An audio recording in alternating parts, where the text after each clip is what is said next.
Tala Rasya Jayadipura, NRP 5017251090. Jadi kali ini saya akan menjelaskan geologi fisik bab 12, yaitu weathering and soil atau pelapukan dan tanah. Pertama, ada weathering, erosion and transportation. Nah, jadi di sini dimention the term weathering refers to the group of destructive processes that change the physical and chemical character of rock at or near the surface.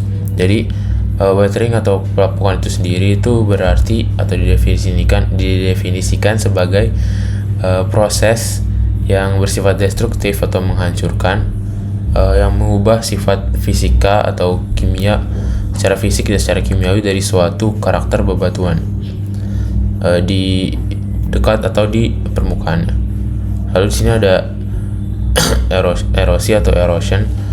Di sini dimention bahwa erosion is the picking up or physical removal of rock particles by an agent such as running water or glaciers.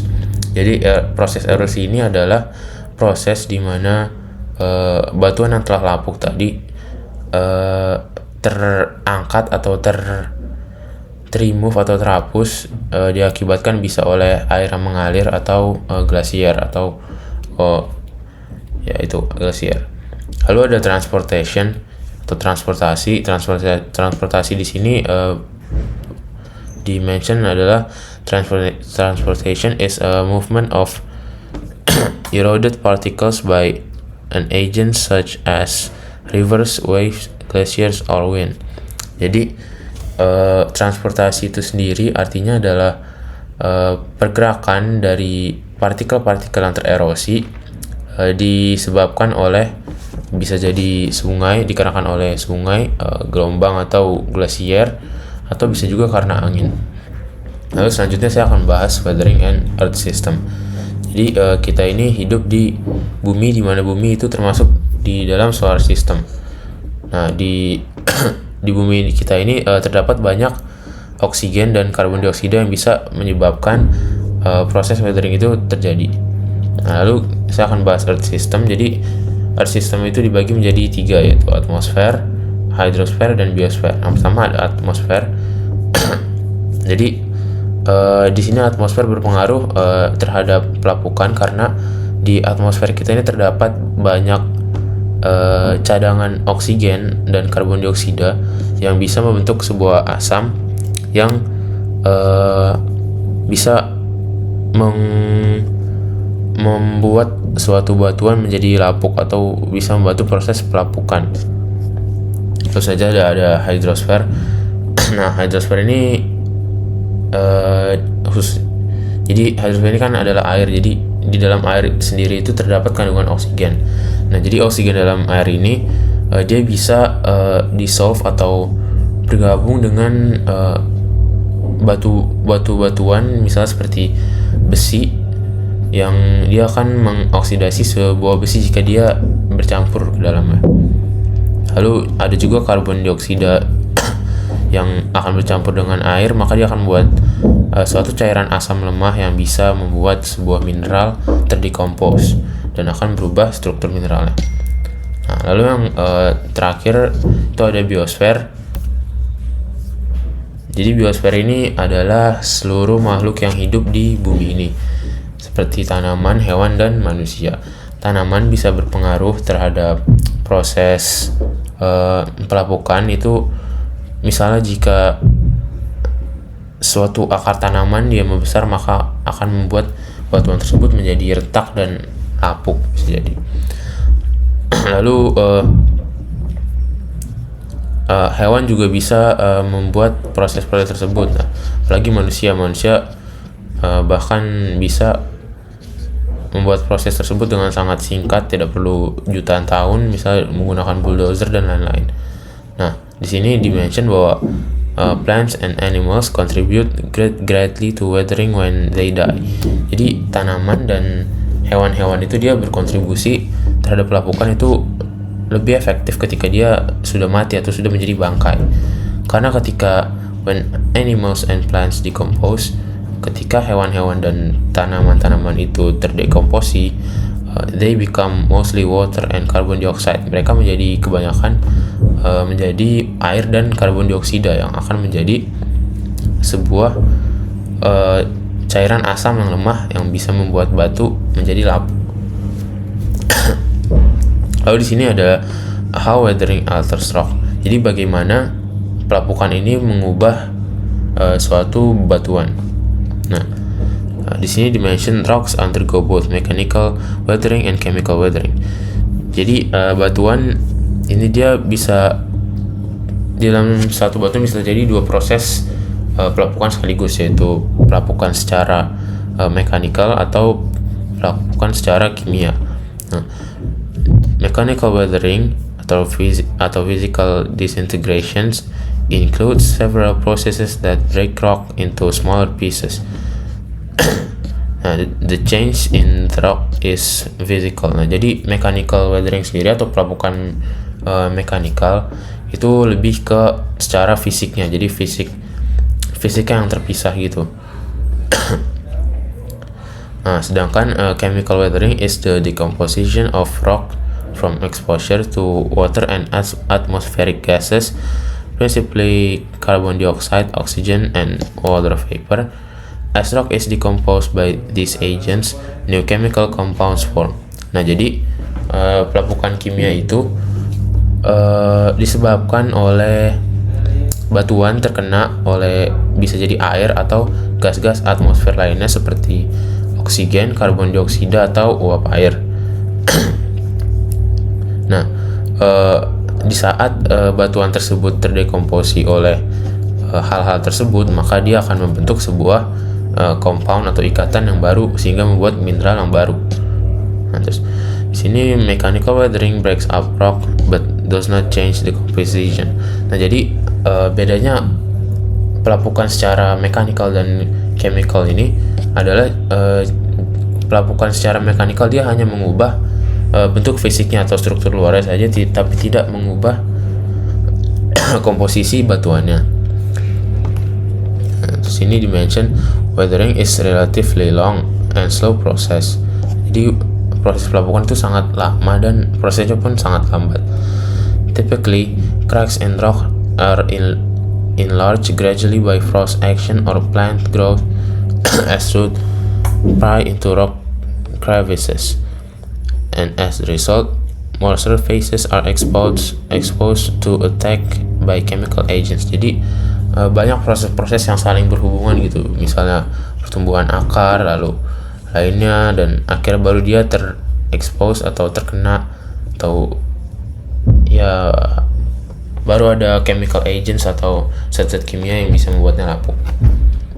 Terus ini ada effect of weathering atau efek dari pelapukan.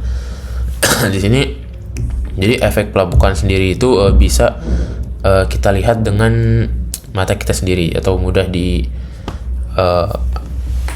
dilihat.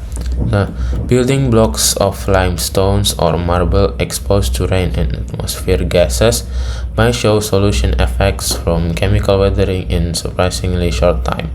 Nah, jadi bangunan atau misalnya batuan yang terekspos secara langsung dengan hujan dan gas-gas atmosfer, mungkin dia bisa terlihat proses pelapukannya lebih cepat.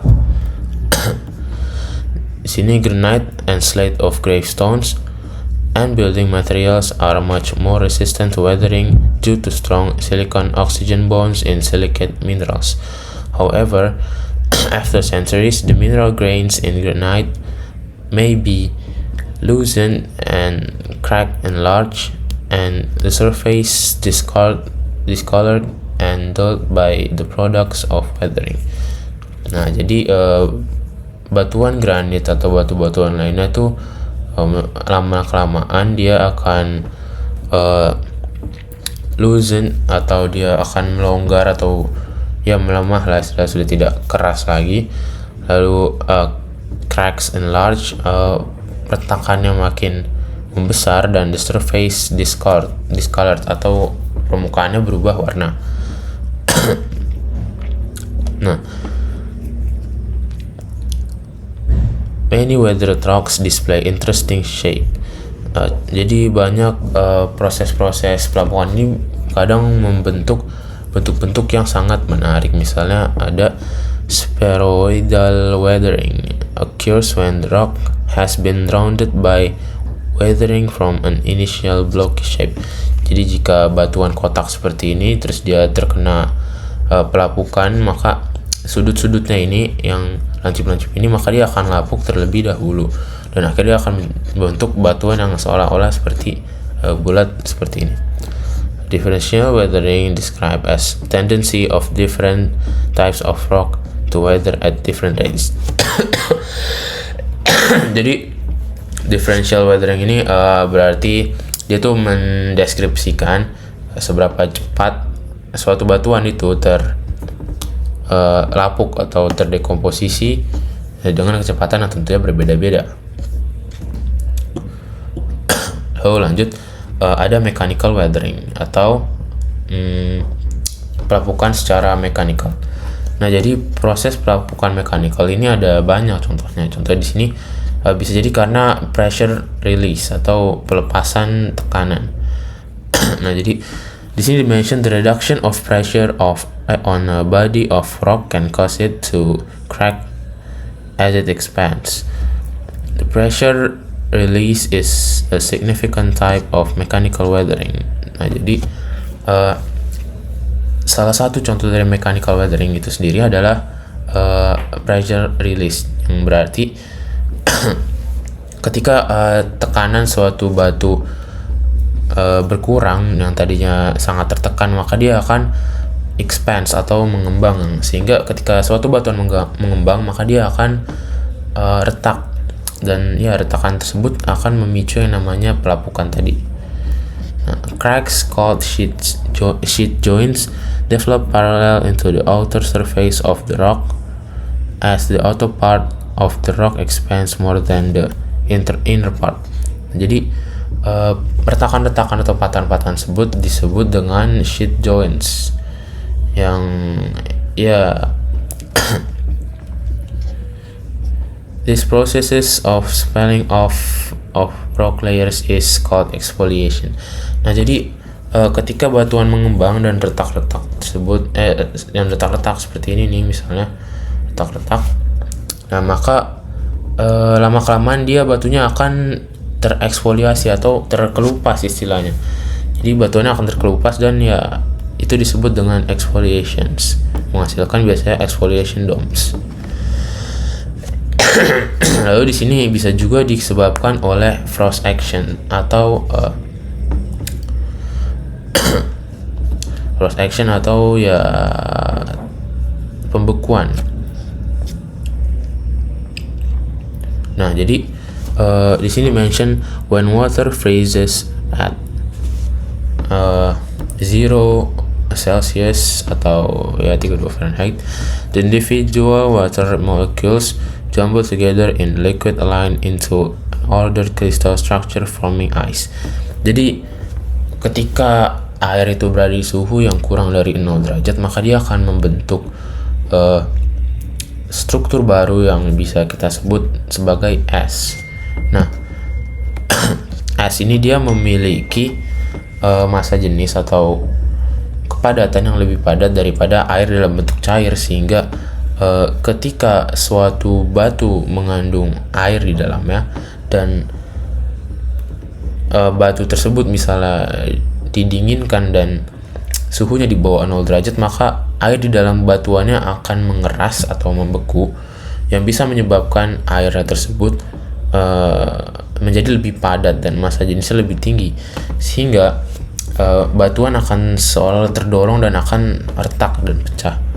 Ini yang disebut mechanical weathering, ya frost action ini. Di sini dimention frost action, the mechanical effects of freezing water on rocks commonly occurs at frost wedging or frost heaving. In frost wedging, the expansion of freezing water pries rock apart. Ya, ini persen tadi saya jelaskan. Jadi frost wedging ini ketika batuan di dalamnya itu membeku dan ya batunya menjadi retak. Sedangkan frost heaving itu di sini mention frost heaving lift rock and soil vertically. Solid rock conducts heat faster than soil, so on a cold winter day. The bottom of a partially buried rock will be much cooler and colder than soil at the same depth. Jadi frost heaving ini terjadi ketika batu atau tanah itu terangkat secara vertikal, diakibatkan oleh ada air atau yang membeku menjadi es di bawahnya. Ini disebabkan oleh solid rocks conducts heat faster than soil. Batuan itu konduksi atau menyerap panas itu lebih cepat daripada tanahnya. Jadi batuan sudah panas, tanahnya belum. Tanahnya akan membeku duluan dan mendorong batunya ke atas. Itu proses-proses mechanical weathering. Lalu ada proses-proses lainnya, misalnya di sini disebabkan oleh plant growth atau pertumbuhan tanaman, atau bisa juga burrowing animals atau hewan-hewan yang menggali, atau bisa juga di sini mention the pressure of salt crystals from water evaporation.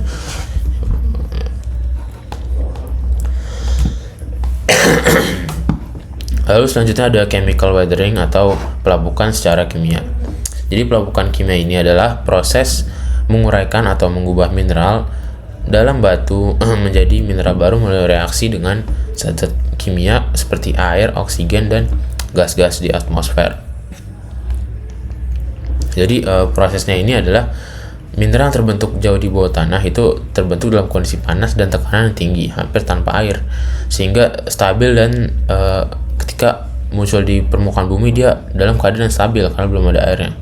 Nah, lalu pelapukan ini bisa terjadi karena adanya air hujan misalnya, atau oksigen dan karbon dioksida yang sehingga partikel-partikel tersebut atau zat-zat tersebut, misalnya oksigen dari air itu dia berinteraksi, atau ya batuan tersebut yang tadinya masih stabil terekspos dengan karbon dioksida dan air, sehingga dia akan membentuk struktur mineral yang baru dan menjadi batuan yang baru. Nah, terus di sini ada role of oxygen, apa peran oksigen dalam pelapukan itu sendiri. Nah, jadi oksigen ini kan sangat banyak ya di permukaan di atmosfer kita nih. Nah, jadi oksigen itu dia sering combines atau bercampur dengan mineral-mineral yang contohnya di sini adalah besi, di mana besi atau ferrum Fe di sini bercampur dengan oksigen, maka dia akan menjadi iron oxide atau besi oksida, atau yang lebih kita kenal dengan istilah karat. Nah, di sini dimention juga the iron in ferromagnesian silicate minerals must be first and separated from silica and crystal structure before it can oxidize. Iron oxide form is the mineral hematite. Ya, itu intinya. Jadi oksigen ini dia combine dengan mineral-mineral dan mengubah strukturnya. Nah, lalu selanjutnya ada role of acids atau peran asam dalam pelapukan. Jadi asam ini adalah seperti dimention di sini, the most effective agent of chemical weathering is acid. Jadi asam ini dia proses yang paling efektif untuk membuat batu menjadi lapuk, atau lebih cepat melakukan suatu batu. Nah, di sini dimention bahwa hydrogen ions given off by natural acid disrupt the orderly arrangement of atoms within most minerals. Because a hydrogen ion has a positive electrical charge and very small size, it can substitute for other positive ions such as sini ada Ca, Na, or K within minerals.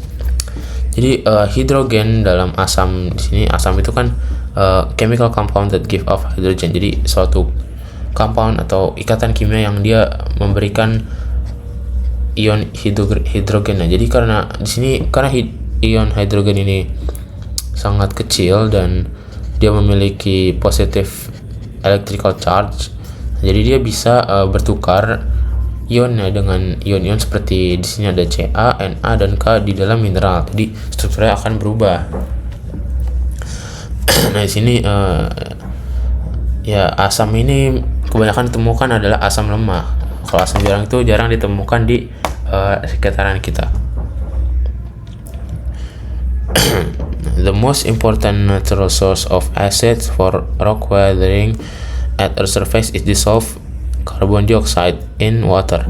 Jadi asam yang paling penting itu untuk proses pelapukan di muka bumi ini adalah ketika karbon dioksida bercampur dengan air, oksigennya yang bercampur dengan karbon dioksida membuat cairan asam lemah yang akan melapukan batuan.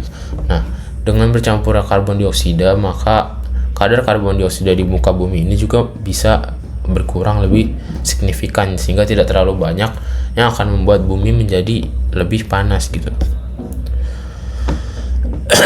Nah, terus ini ada solution weathering.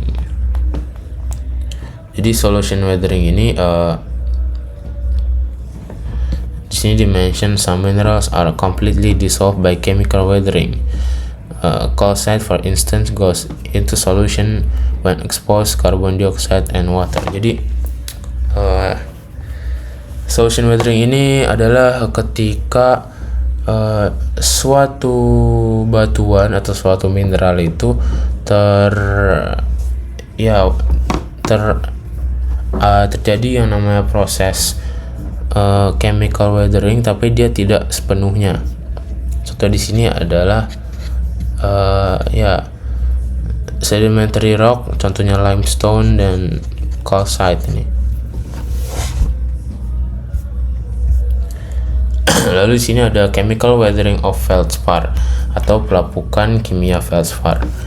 Nah, di sini feldspar adalah mineral silikat yang sangat umum pada batuan beku seperti granit. Saat mengalami pelapukan kimia, feldspar tidak larut tapi berubah menjadi mineral baru, yaitu mineral lempung atau clay minerals, atau dia menjadi clay. Nah, apa yang menyebabkan feldspar ini terlapukan? Pertama adalah air hujan menyerap CO2 dari atmosfer dan bisa juga dari pori-pori tanah. Hal ini akan membentuk ikatan asam karbonat yang menghasilkan ion hidrogen. Nah, jadi intinya pelapukan feldspar itu adalah proses transformasi mineral yang berbeda dari kalsit yang larut total tadi. Feldspar itu dia berubah menjadi mineral atau mineral lempung atau clay dan tidak hilang gitu.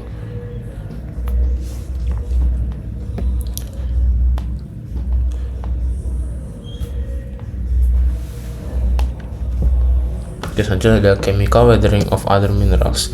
Nah, jadi atau pelapukan kimia mineral-mineral lainnya. Nah, jadi pelapukan kimia pada mineral itu tidak memiliki waktu yang seragam gitu. Ada yang berapa yang waktunya lama, yang mudah terlapukan, dan ada juga yang sangat susah atau sulit, akan tidak bisa lapuk karena ikatan yang sangat kuat. Contoh ikatan yang sangat kuat di sini adalah misalnya ketika silika ini dia membuat ikatan dengan oksigen kalau nggak salah. Dia akan membuat ikatan yang kuat yang akan sulit untuk lapuk gitu. Nah, terus sini ada weathering and diamond concentration. Nah, jadi diamond atau berlian ini juga merupakan salah satu istilah mineral yang sulit sekali terlapukan diakibatkan oleh ikatan karbonnya atau ikatan C-nya itu yang sangat kuat, yang sangat sulit untuk partikel lain bahkan tidak bisa untuk mengganggu ikatan tersebut, sehingga dia tidak akan mudah terlapukan atau mustahil lapuk.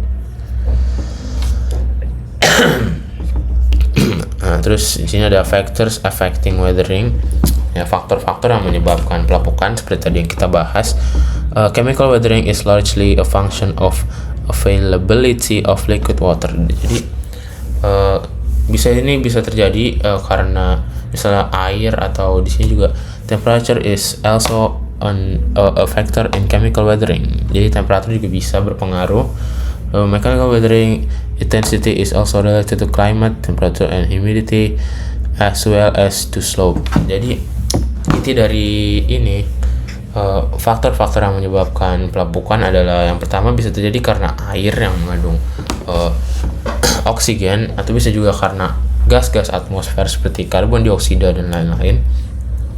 Lalu bisa juga karena suhu atau temperatur, dan bisa juga karena lingkungannya, atau misalnya humidity atau kelembapan dan slope atau kemiringan suatu ininya. Nah, lanjut, kita sudah membahas proses pelapukan dan sekarang kita akan membahas tentang soil atau tanah. Di sini dimention the term soil for a layer of weathered and consolidated material on top of bedrock. A general term of rock beneath soil. Jadi tanah ini didefinisikan tadinya itu sebagai lapisan yang sudah lapuk di atas sebuah batuan bedrock atau ya batuan yang padat gitu. Nah, terus lalu di sini soil scientists further restrict the term soil to horizons of weathered and consolidated material that contains organic matter and is capable of supporting plant growth. Nah, jadi para ilmuwan selanjutnya dia mengembangkan definisi dari tanah itu sendiri. Nah, definisi dari tanah ini sekarang adalah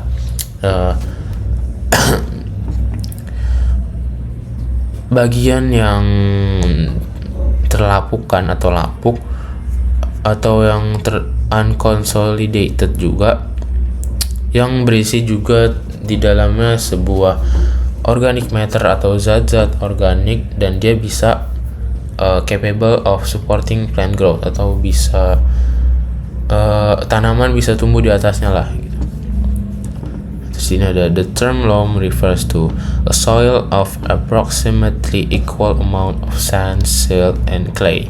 Jadi definisi loam sendiri itu adalah ketika di dalam suatu soil atau tanah ini dia terjadi komposisi yang sangat setimbang atau sejajar, yang bisa terdiri dari sand, silt, dan clay.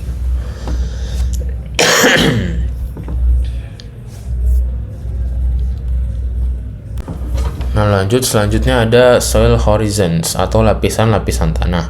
Nah, tanah ini berkembang sangat lambat dan sering memerlukan bahkan hingga ratusan hingga ribuan tahun untuk membentuk profil tanah yang lengkap. Nah, faktor yang mengontrol pembentukan tanah ini yang pertama adalah bisa jadi karena curah hujan, temperatur, kemiringan, dan jenis batuan induknya. Nah, saat tanah sudah matang, terbentuk horizon tanah atau lapisan-lapisan tanah yang mempunyai ciri-ciri atau ciri-ciri visual dan kimia yang berbeda.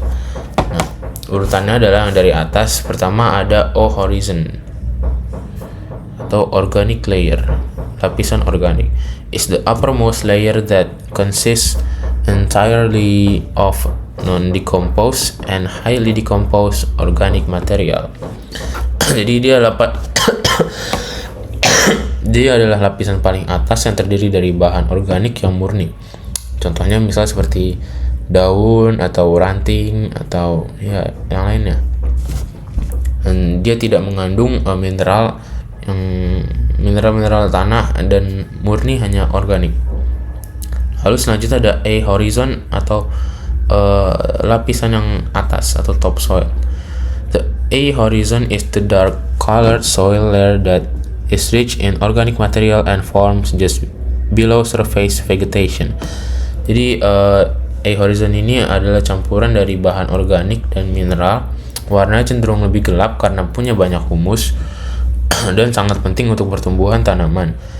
Dan dia menghasilkan asam organik yang mempercepat pelindian atau leaching ke bawah. Lalu selanjutnya ada A horizon atau elevation atau zona pencucian atau leaching. Nah, di sini ada B horizon. Di B horizon ini adalah the horizon or zone of accumulation is a soil layer characterized by the accumulation of material leached downward from the A horizon above. Jadi B horizon ini adalah material yang tercuci dari E horizon menumpuk di sini. Contohnya seperti clay atau besi oksida, hematit, lemotit yang memiliki warna kemerahan, lalu bisa juga kalsit. Dan biasanya dia lebih padat, lebih liat, dan warnanya lebih gelap atau kemerahan. Lalu selanjutnya ada sea horizon. The sea horizon is incompletely weathered parent material lying below the B horizon. Jadi material yang belum sepenuhnya lapuk, dan ini adalah transisi antara batuan induk atau bedrock dan tanah di atasnya. Ini juga sedikit dipengaruhi oleh proses biologis. Lalu selanjutnya ada soil classification. Nah, jadi itu adalah klasifikasi soil atau klasifikasi tanah. Saya akan skip saja. Nah, di sini lalu selanjutnya ada soil, parent material, time, and slope, atau tanah, terus material pengininya, waktu, dan ya kemiringannya. Nah, jadi di sini soil developing on weathering granite will be sandy, as a sand-sized particle of quartz and partially weathered feldspar are released from the granite. Di sini ada juga a soil forming on basalt may never be sandy even in its early stages of development. This depends on relative rates of chemical weathering versus mechanical weathering. Nah, jadi intinya suatu tanah ini memiliki bahan induk atau parent material yang akan menentukan jenis-jenis tanah tersebut sifatnya kayak gimana. Bisa menjadi sandy atau berpasir, atau jadi clay atau seperti clay, contohnya yang basalt ini. Lalu ada time atau waktu, adalah waktu membuat tanah makin tebal dan penyusunannya berubah. Lalu ada slope atau kemiringan yang menentukan tebal tipisnya tanah melalui erosi dan akumulasi. Nah, selanjutnya ada organic activity. Jadi makhluk hidup di biosfer itu berperan sangat penting dalam membantu pembentukan tanah. Misalnya ya hewan-hewan yang mati itu sangat berpengaruh dalam pembentukan tanah karena mereka adalah bahan-bahan organik. Lalu selanjutnya ada soils and climate. Jadi soils dan climate ini atau tanah dan iklim itu merupakan faktor terpenting dalam menentukan sifat ketebalan tanah. Nah, dua hal terutama yang mempengaruhi tanah adalah yang pertama kelembapan atau curah hujan, temperatur, dan lain-lain. Nah, sekarang saya akan membahas satu persatu, yaitu misal di sini ada tanah di iklim basah atau humid climate. Ciri tanah di iklim basah itu tanahnya tebal, terus airnya bergerak ke bawah, banyak humus dan terjadi leaching. Kandungan aluminium dan ferrum oksidanya sangat tinggi. Lalu ada tanah di iklim kering, ciri-cirinya adalah tipis, terus sedikit humus, leaching sedikit, dan air bergerak ke atas. Nah, lalu ada hard pan. Nah, hard pan itu adalah lapisan tanah yang sangat keras sehingga hampir menyerupai batu. Jenis-jenis hard pan itu ya bisa terjadi karena akumulasi clay atau oksida dari ferrum oksida atau silika. Nah, lalu selanjutnya ada laterites. Laterites ini terbentuk di iklim tropis di mana panas dan sering hujan, curah hujannya tinggi. Ya, ini juga merupakan pelapukan yang paling intens di muka bumi ini.